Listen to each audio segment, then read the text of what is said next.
үлзий төгсгийн үзхий цаарын талаар жоохон ярьчих. Үлзий төгс гээд зохиолч яг өөрийнх нь ингээд амьдралд болсон үйл явдлуудыг ийм эссе болгоод ингээд өөрөө бичсэн тийм ном баггүй. Тэгээ бодит болсон зүйл дээр надад өгөх ямар нэгэн тийм ревю вирусээ байхгүй. Яа тэгэхээр энэ амар тэнэг хүний амьдралыг шүүж байгаа юм шиг болчих. Тийм болохоор зүгээр л яг амар таалагдсан хэсгүүд болон одоо намайг амар гониглуулсан уйлуулсан гэдэг ч юм уу тиймэрхүү зүйлүүдийг яриа гэж бодлоо. Үзхий царыг уншсан хүн болгонд хамгийн их амар сэтгэлд нь үлдсэн хэсэг нөгөө болт эрдэнэ яган наригчтай хэсэг нах гэж би бодож байна. За тэгээд болт эрдэнэтэй хэсгийн талаар зүгээр чухал жоохон тод ярьчих. Хүн болгонд ер нь яг тийм амар анхны хайр байдаг байх гэж би бодсон.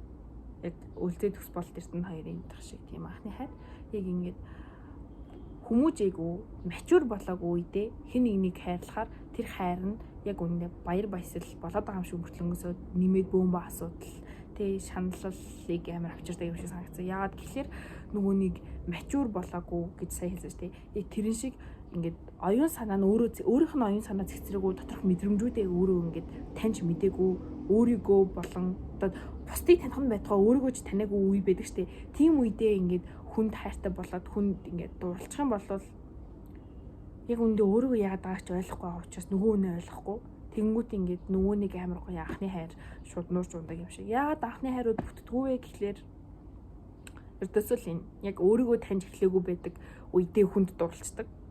Анхны хайруудыгаа ингээд дараа нь бодохоор үнэхээр л юм нэг нандин хайр байж дээ тий. Ямар ч нөхцөл тавилгүйгээр хайрладаг хайр байж дээ гэж ямар боддог юм шиг санагдсан.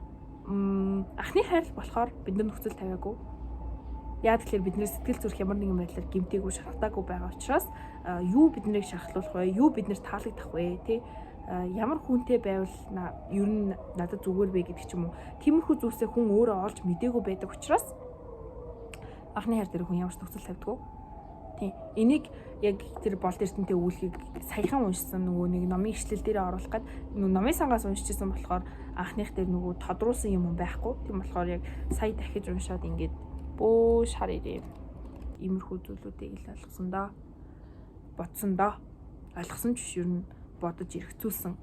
Тэрнээс биш ер нь хүн юмыг ойлгохгүй юм шиг санагддаг. За математикийн бодлогыг бол бид нэр ойлгож болно заяа. Тэгэд яг ингээд хүн юм ингээд одоо ээж маанч гэдэг юм уу те ер нь хүн гэдэг тийм байдаг шүү. Тийм зүйл муухай байдаг. Тийм зүйл ингээд болтгоо хийж болохгүй. Ийм зүйл ингээд болдог. Тэ энийг л ингээд хийвэл ингээд чам сайн шүү гэдэг ч юм уу. Тиймэрхүү зүйлийг хэлэхэд нь би за ойлголоо гэж инстинктээр шууд ингээд хүлээж аваад хэлж байгаа мөртлөнгөөсөө өөрөө тэр зүйлийг давж туулах хүртлээ хизэж ойлгодоггүй. Тийм болохоор зүгээр л тэгж бодсон, тэгж эргцүүлсэн гэж ярих нь амар зөв юм шиг санагдсан.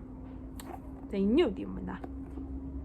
За гэхдээ хамгийн анхны бичлэгээ амар их урт хийцлээ. Тийм болохоор зөндөө олон хэсгээр нь тастаад хий гэж бодож байна. Тэг би баяжхаараа энэ артлынхаа бэкграундыг бүр амар гоё болгоно. Гоё юм бүр лог бичдэг, ном уншдаг. Тэр чигээрээ номтой өөрөө болгоно. Ингээд анхаарал хандуулсан баярлаа. Санал гэрэлээ.